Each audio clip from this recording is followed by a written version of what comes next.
എല്ലാ സുഹൃത്തുക്കൾക്കും ഉദ്യോഗാർത്ഥികൾക്കും എൻ്റെ നമസ്കാരം. ഞാൻ സോണി ജോർജ്. നമ്മൾ കഴിഞ്ഞ കുറച്ച് അധ്യായങ്ങളായിട്ട് PSCയുടെ ജാമിതീയ രൂപങ്ങൾ, ജോമെട്രിയിലെ ആദ്യ ഭാഗമായ ജാമിതീയ രൂപങ്ങൾ എന്ന ടോപ്പിക്കാണ് കൈകാര്യം ചെയ്തുകൊണ്ടിരുന്നത്.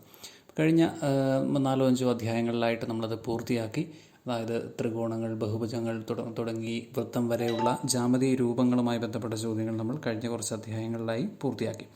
അപ്പോൾ ഇനി നമ്മൾ അതിൻ്റെ തന്നെ തുടർച്ചയായിട്ട് നമുക്ക് പഠിക്കാൻ കുറച്ചുകൂടി എളുപ്പമാണ്. തുടർച്ചയായിട്ട് പഠിക്കുകയാണെങ്കിൽ വളരെ എളുപ്പത്തിൽ നമുക്ക് മനസ്സിലാക്കാവുന്ന മറ്റൊരു ഭാഗമാണ് ഘനരൂപങ്ങൾ. ജാമിതീയ രൂപങ്ങളുടെ തുടർച്ചയായി വരുന്ന ഘനരൂപങ്ങൾ. അപ്പോൾ ഘനരൂപങ്ങളിലേക്കാണ് നമ്മൾ ഇന്നത്തെ ക്ലാസ്സിൽ പ്രവേശിക്കുക. ഇപ്പോൾ നമ്മൾ ജാമിതീയ രൂപങ്ങളിൽ ഫോളോ ചെയ്തതുപോലെ തന്നെ ഘനരൂപങ്ങളിലും ഓരോരോ അധ്യായങ്ങളായിട്ട്, പല സെഷനുകളായിട്ട് ഓരോരോ പാർട്സ് എടുത്തു പോകാനാണ് ഉദ്ദേശിക്കുന്നത്. അപ്പോൾ ഇന്നത്തെ സെഷനിൽ നമ്മൾ ഉൾപ്പെടുത്തിയിരിക്കുന്നത് സമചതുരക്കട്ട അല്ലെങ്കിൽ ക്യൂബ് എന്ന് പറയുന്ന ആ ഒരു ഫിഗറാണ്.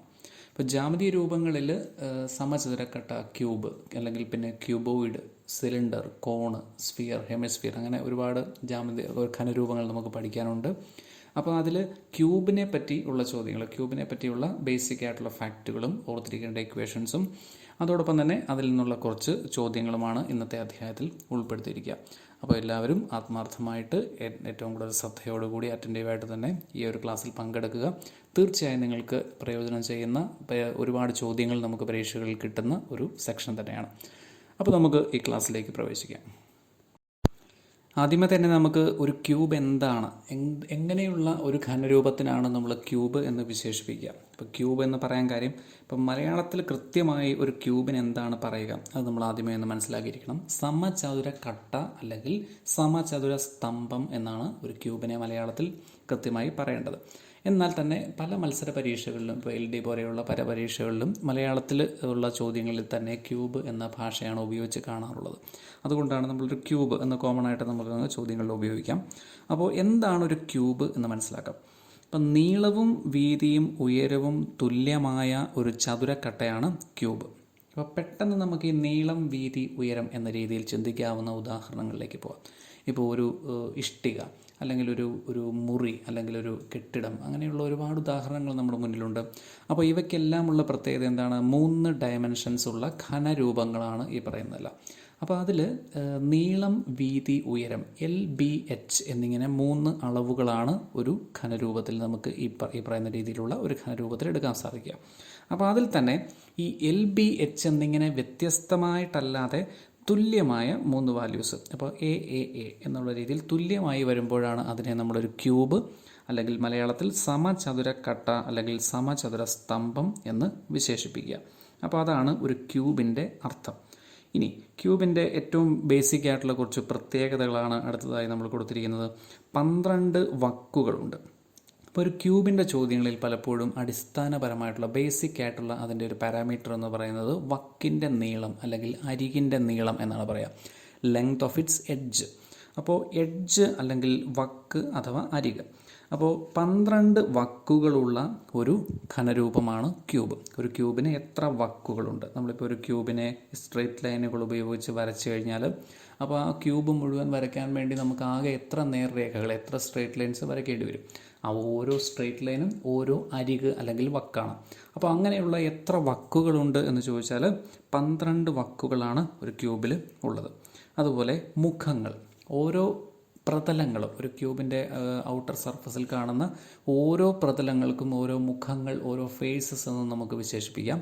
അപ്പോൾ അങ്ങനെയുള്ള എത്ര മുഖങ്ങളുണ്ട് എന്നുള്ളത് കൃത്യമായി അറിഞ്ഞിരിക്കണം. 6 മുഖങ്ങളുള്ള ഒരു ഘനരൂപമാണ് ഒരു ക്യൂബ്. ഇനി 8 മൂലകളുണ്ട്. 8 മൂലകൾ അല്ലെങ്കിൽ കോർണേഴ്സ് എന്ന് വിശേഷിപ്പിക്കാം. അതേപോലെ തന്നെ മറ്റൊരു പ്രയോഗം ശീർഷം, മലയാളത്തിലാണെങ്കിൽ ശീർഷം, ഇംഗ്ലീഷിലാണെങ്കിൽ വെർട്ടെക്സ് എന്ന് പറയാം. അപ്പോൾ 8 മൂലകൾ അല്ലെങ്കിൽ ശീർഷങ്ങൾ, ഇംഗ്ലീഷിലാണെങ്കിൽ വെർട്ടീസസ് അല്ലെങ്കിൽ കോർണേഴ്സിൻ്റെ എണ്ണം 8ആണ്. അപ്പോൾ 12 വക്കുകളുള്ള, 6 മുഖങ്ങളുള്ള, 8 മൂലകളുള്ള ഒരു ഘനരൂപമാണ് ഒരു ക്യൂബ് എന്ന് നമുക്ക് മനസ്സിലാക്കാം. അങ്ങനെയുള്ള ഒരു ക്യൂബിൽ നീളവും വീതിയും ഉയരവും തുല്യമായിരിക്കും. അടുത്തതായി ഒരു ക്യൂബിനെ സംബന്ധിച്ച് നമുക്ക് ചോദ്യങ്ങളിൽ ആവശ്യം വരുന്ന ബേസിക് ആയിട്ടുള്ള ക്യൂബിൻ്റെ ഇക്വേഷൻസ് മനസ്സിലാക്കാം. അപ്പോൾ അതിൽ ചോദ്യങ്ങളിൽ ക്യൂബിൻ്റെ ഇക്വേഷൻസിൽ ഏറ്റവും കൂടുതലായിട്ട് അതിൽ ഉപയോഗിക്കേണ്ട ബേസിക് ആയിട്ടുള്ള വാല്യൂ എന്ന് പറയുന്നത് നമ്മൾ പറഞ്ഞതുപോലെ വക്കിൻ്റെ നീളം അല്ലെങ്കിൽ അരികിൻ്റെ നീളമാണ്. അപ്പോൾ ഒരു ക്യൂബിന് നീളവും വീതിയും ഉയരവും തുല്യമാണ്. അതുകൊണ്ട് തന്നെ ഏതൊരു വക്കിൻ്റെയും നീളം എന്ന് പറയുന്നത് എ എന്ന് പറയുന്ന ഒരേ ഡയമെൻഷൻ ആയിരിക്കും. അപ്പോൾ ആ എ തന്നെയാണ് ക്യൂബിൻ്റെ ഇക്വേഷൻസിലെല്ലാം ഉപയോഗിക്കുന്ന ബേസിക് ആയിട്ടുള്ള വേരിയബിൾ.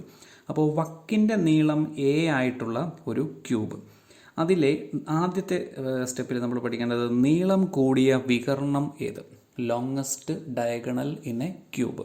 അപ്പോൾ ഈ നീളം കൂടിയ വികരണത്തിൻ്റെ പ്രാധാന്യം എന്താണെന്ന് ചോദിച്ചാൽ, ഒരു ക്യൂബ് ആകൃതിയിലുള്ള ഒരു പെട്ടിയാവട്ടെ അല്ലെങ്കിൽ ഒരു മുറിയാവട്ടെ അല്ലെങ്കിൽ ആ ഒരു ഷേപ്പിനുള്ളിൽ കൊള്ളുന്ന അതിൽ ഉൾക്കൊള്ളുന്ന രീതിയിലുള്ള ഏറ്റവും നീളം കൂടിയ straight line, longest straight line within A cube എന്ന് പറയുന്നത് എപ്പോഴും അതിലെ ലോങ്ങസ്റ്റ് ഡയഗണൽ ആയിരിക്കും. അപ്പോൾ അതിൽ നമുക്ക് പ്രതീക്ഷിക്കാവുന്ന ചോദ്യങ്ങൾ എന്ന് പറയുന്നത്, ഒരു ക്യൂബ് ആകൃതിയിലുള്ള ഒരു പെട്ടിക്കുള്ളിൽ വയ്ക്കാവുന്ന ഏറ്റവും നീളം കൂടിയ കമ്പിൻ്റെ അല്ലെങ്കിൽ കമ്പിയുടെ നീളം അല്ലെങ്കിൽ ദണ്ഡിൻ്റെ നീളം എന്നൊക്കെ പറഞ്ഞ് ചോദിക്കുന്ന ചോദ്യങ്ങളിൽ, അല്ലെങ്കിൽ ഒരു മുറിക്കുള്ളിൽ വയ്ക്കാവുന്ന ഏറ്റവും നീളം കൂടിയ കമ്പിയുടെ നീളം എത്രയാണ്, അങ്ങനെയൊക്കെയുള്ള ചോദ്യങ്ങളായിട്ട് പലപ്പോഴും പരീക്ഷകൾ കാണാറുള്ളൊരു കാര്യമാണ്. അപ്പോൾ അതുകൊണ്ട് ഓർത്തിരിക്കുക, നീളം കൂടിയ വികർണം ഈക്വൽ ടു A√3, വശത്തിൻ്റെ അളവിൻ്റെ √3 മടങ്ങായിരിക്കും ലോങ്ങസ്റ്റ് ഡയഗണൽ അല്ലെങ്കിൽ ലോങ്ങസ്റ്റ് സ്ട്രെയിറ്റ് ലൈൻ.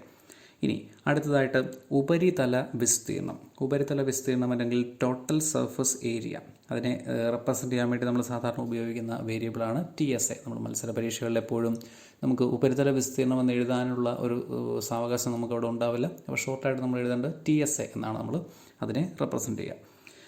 അപ്പോൾ ടോട്ടൽ സർഫസ് ഏരിയ, നമുക്ക് ഒരു ക്യൂബിൻ്റെ പ്രതലങ്ങൾ നോക്കിയാൽ മനസ്സിലാവും, ഏത് പ്രതലം എടുത്താലും അതൊരു സമചതുരാകൃതിയിലുള്ള പ്രതലമായിരിക്കും.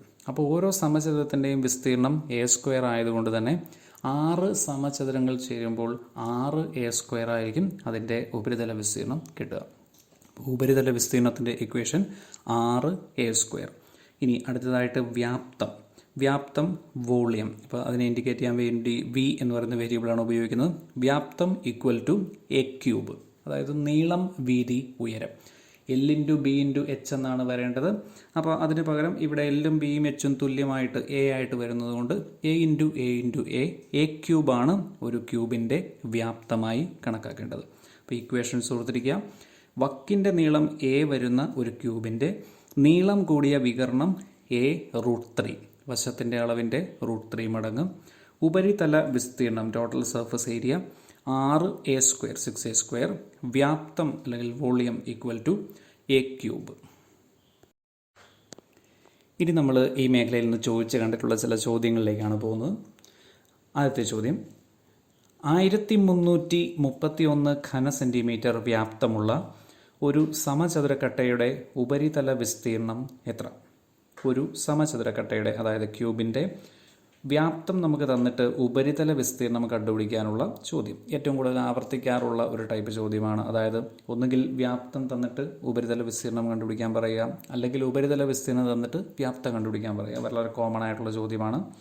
അപ്പോൾ എളുപ്പത്തിൽ നമുക്ക് ഉത്തരം കിട്ടാവുന്ന ചോദ്യമാണ്. വ്യാപ്തത്തിൻ്റെ ഇക്വേഷൻ നമ്മൾ മനസ്സിലാക്കി. വ്യാപ്തം ഈക്വൽ ടു A ക്യൂബ്. അപ്പോൾ A ക്യൂബിൻ്റെ വാല്യൂ ആണ് 1331 ആയിട്ട് തന്നിരിക്കുന്നത്. 1331 നമ്മൾ മത്സര പരീക്ഷകളിലെ ഗണിതത്തിൽ നമ്മൾ തീർച്ചയായിട്ടും അറിഞ്ഞിരിക്കേണ്ട പരിചിതമായിട്ടുള്ളൊരു സംഖ്യ ആയിരിക്കണം. കാരണം 11ൻ്റെ ക്യൂബാണ്. ഒരു 12 അല്ലെങ്കിൽ 10, 12 വരെയുള്ള സംഖ്യകളുടെ ക്യൂബ്, ആ റേഞ്ചിലുള്ള സംഖ്യകളുടെ ക്യൂബുകളെല്ലാം നമ്മൾ മനഃപ്പാടമാക്കേണ്ടതാണ്. അതുകൊണ്ട് തന്നെ എല്ലാവർക്കും അറിയാമെന്ന് ഞാൻ വിചാരിക്കുന്നു. 1331 11ൻ്റെ ക്യൂബാണ്. അപ്പോൾ ഈ ക്യൂബിൻ്റെ വക്കിൻ്റെ നീളം 11 A ഈക്വൽ ടു 11. ഇനി നമുക്കറിയാം ഉപരിതല വിസ്തീർണം ടോട്ടൽ സർഫസ് ഏരിയയുടെ ഇക്വേഷൻ 6A² ആണ്.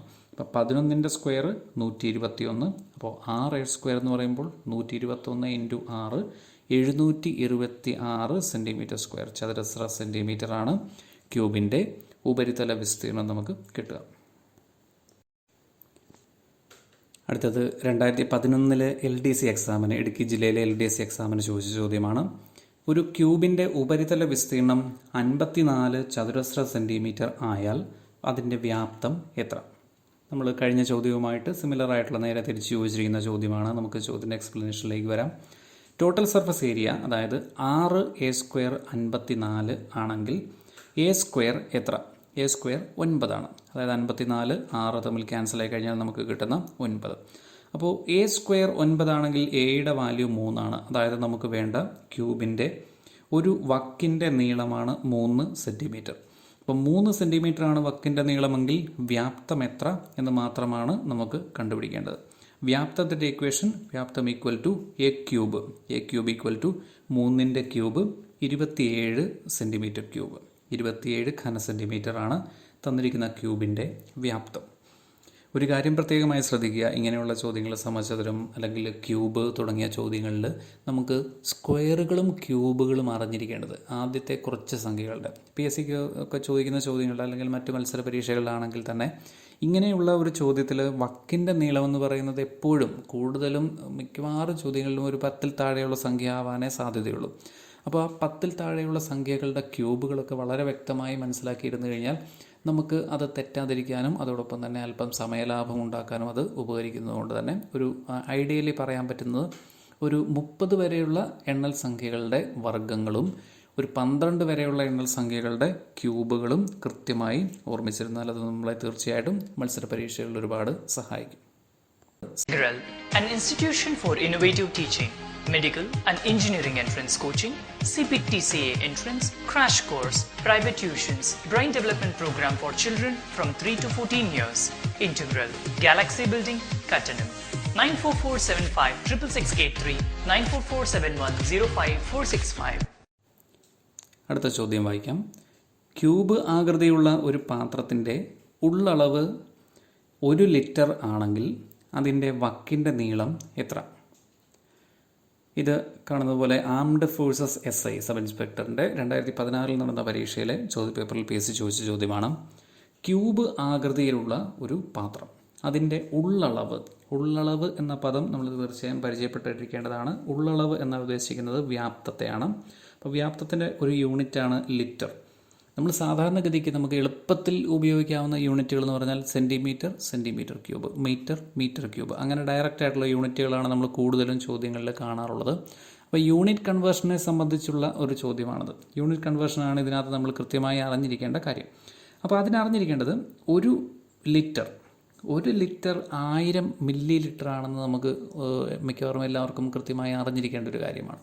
1 ലിറ്റർ 1000 മില്ലി ലിറ്റർ ആണ്. അപ്പോൾ അതിലെ ഓരോ മില്ലി ലിറ്ററും 1 സെൻറ്റിമീറ്റർ ക്യൂബിന് തുല്യമാണ്. നമ്മൾ ഓർത്തിരിക്കുക, 1 മില്ലി ലിറ്റർ എന്നാൽ 1 സെൻറ്റിമീറ്റർ ക്യൂബിന് തുല്യമാണ്. അത് രണ്ടും ഐഡൻറ്റിക്കലായിട്ടുള്ള 2 യൂണിറ്റുകളാണ്. അപ്പോൾ 1 മില്ലി ലിറ്റർ 1 സെൻറ്റിമീറ്റർ ക്യൂബാണെങ്കിൽ 1 ലിറ്റർ 1000 സെൻറ്റിമീറ്റർ ക്യൂബായിരിക്കും. അപ്പോൾ ഈ തന്നിരിക്കുന്ന വ്യാപ്തമായ 1 ലിറ്ററിനെ നമ്മൾ 1000 സെൻറ്റിമീറ്റർ ക്യൂബെന്ന് ചിന്തിക്കുന്നു. അപ്പോൾ ക്യൂബ് ആകൃതിയിലുള്ള പാത്രത്തിൻ്റെ ഉള്ളളവ് 1000 സെൻറ്റിമീറ്റർ ക്യൂബാണ് എന്ന് വേണം ഈ ചോദ്യം കാണുമ്പോൾ നമ്മൾ വായിക്കാനായിട്ട്. അപ്പോൾ നമുക്കറിയാം ക്യൂബിൻ്റെ വ്യാപ്തം എ ക്യൂബാണ്. എ ക്യൂബ് 1000 ആണെങ്കിൽ എ 10 സെൻറ്റിമീറ്റർ ആയിരിക്കും. എ ക്യൂബ് 1000 സെൻറ്റിമീറ്റർ ക്യൂബാണ്, എ 10 സെൻറ്റിമീറ്റർ ആണ്. അപ്പോൾ അതാണ് നമുക്ക് ചോദ്യത്തിനുള്ള ഉത്തരമായി വരിക. വക്കിൻ്റെ നീളം, പാത്രത്തിൻ്റെ വക്കിൻ്റെ നീളം ഓരോ വക്കും 10 സെൻറ്റിമീറ്റർ വീതം ആയിരിക്കും. അപ്പോൾ അതിലാവശ്യം വന്ന കൺവേർഷൻ കൃത്യമായി ഓർമ്മിച്ചിരിക്കുക. 1 മില്ലി ലിറ്റർ 1 സെൻറ്റിമീറ്റർ ക്യൂബാണ്. അതുപോലെ തന്നെ 1 ലിറ്റർ 1000 മില്ലി ലിറ്റർ ആണ്. അതുകൊണ്ട് തന്നെ 1000 സെൻറ്റിമീറ്റർ ക്യൂബുമാണ്. അപ്പോൾ ആ കൺവേർഷൻ മാറ്റം വരാതെ കൃത്യമായി ഓർമ്മിച്ചിരിക്കാം. അടുത്ത ചോദ്യം വായിക്കാം.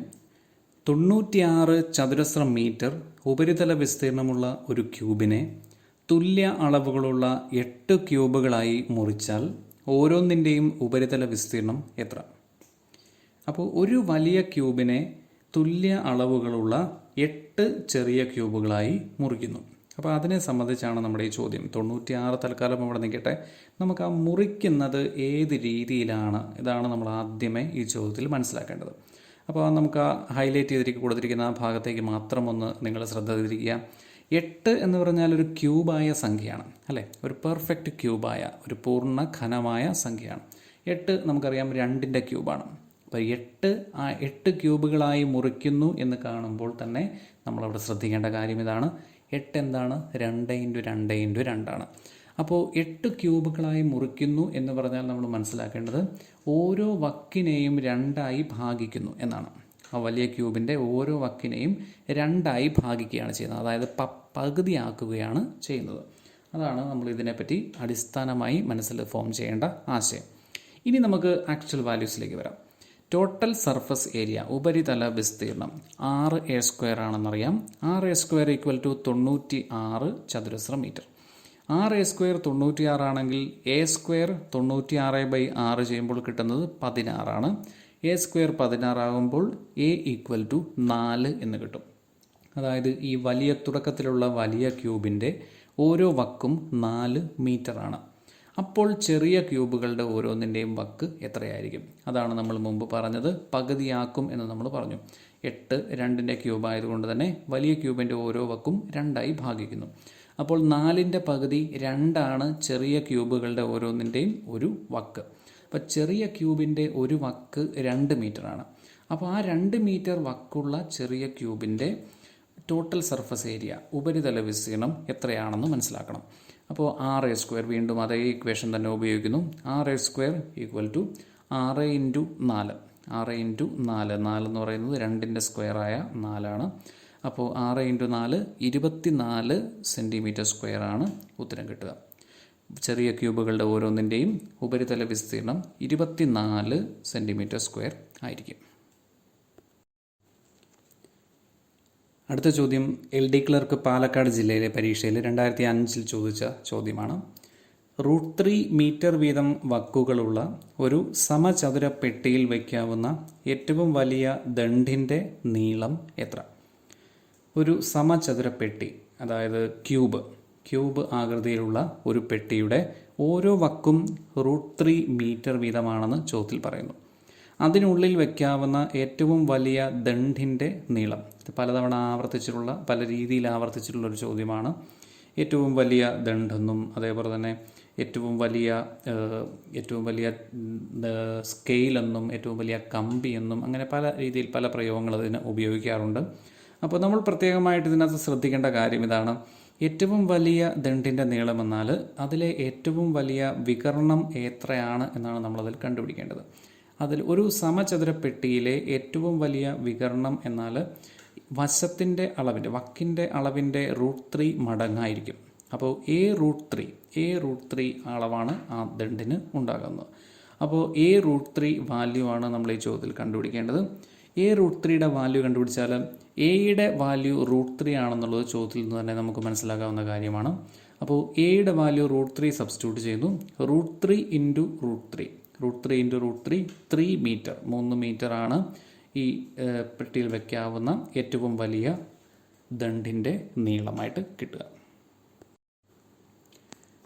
അടുത്ത ചോദ്യം LD ക്ലർക്ക് പരീക്ഷയിൽ ചോദിച്ചൊരു മുൻവർഷ ചോദ്യമാണ്. X വശമുള്ള ഒരു ക്യൂബിൻ്റെ പാർശ്വതല വിസ്തീർണം എത്ര? അപ്പോൾ ഇതിൽ നമുക്ക് ഈ പാർശ്വതല വിസ്തീർണം, നമ്മളിതുവരെ പറയാതിരുന്ന ഒരു പുതിയ ടേം നമ്മളിതിൽ കാണുന്നുണ്ട്.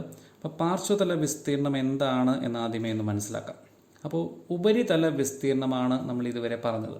ഇപ്പോൾ ഒരു ക്യൂബിനെ സംബന്ധിച്ച് സാധാരണഗതിയിൽ ചോദിക്കാറുള്ള കോമൺ ചോദ്യം എന്ന് പറയുന്നത് ഉപരിതല വിസ്തീർണത്തെ, അതായത് ഉപരിതല വിസ്തീർണം = 6a². അതിനെ സംബന്ധിച്ചുള്ള ചോദ്യങ്ങളാണ് സാധാരണഗതിക്ക് പരീക്ഷകളിൽ കാണാറുള്ളത് കൂടുതലും.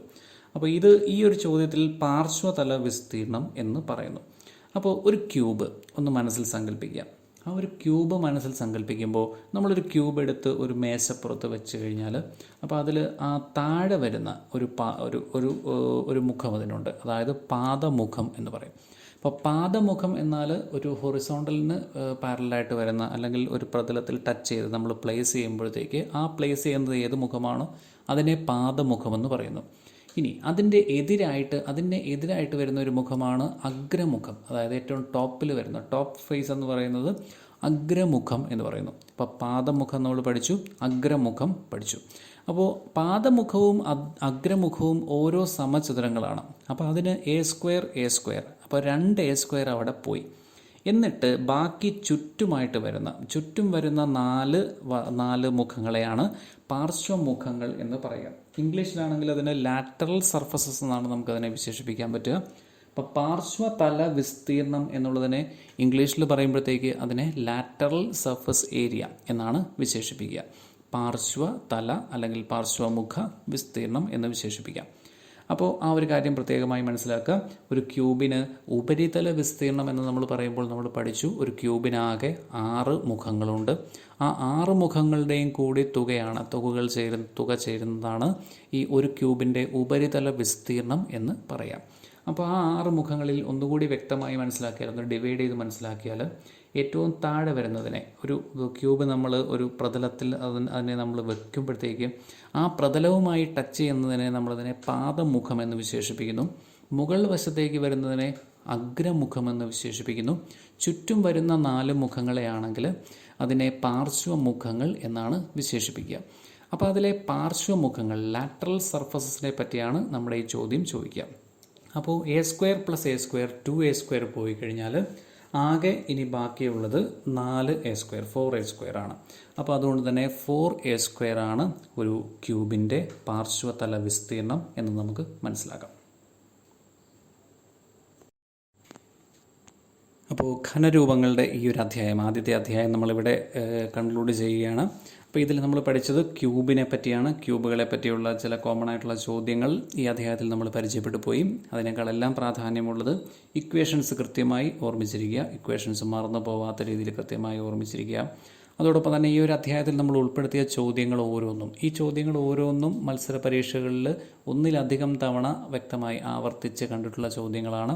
കേരള PSC പരീക്ഷകളിൽ പ്രത്യേകിച്ചും പലതവണ ചോദിച്ചിട്ടുള്ള ചോദ്യങ്ങൾ മാത്രമാണ് നമ്മൾ ഈ അധ്യായത്തിൽ ഉൾപ്പെടുത്തിയിരിക്കുന്നത്. അതുകൊണ്ട് തന്നെ ഈ ചോദ്യങ്ങളെല്ലാം സോൾവ് ചെയ്യാൻ നമ്മൾ കൃത്യമായും വ്യക്തമായും അറിഞ്ഞിരിക്കേണ്ടത് അത്യാവശ്യമാണ്. അപ്പോൾ ഇനി ഒരിക്കലും ഈ ചോദ്യങ്ങൾ ഒന്നും നഷ്ടപ്പെടില്ല എന്ന് ഞാൻ വിശ്വസിക്കുന്നു. അപ്പോൾ ആ ഒരു രീതിയിൽ കൃത്യമായി മനസ്സിലാക്കി നമുക്ക് മുമ്പോട്ട് പോകാം. Thank you.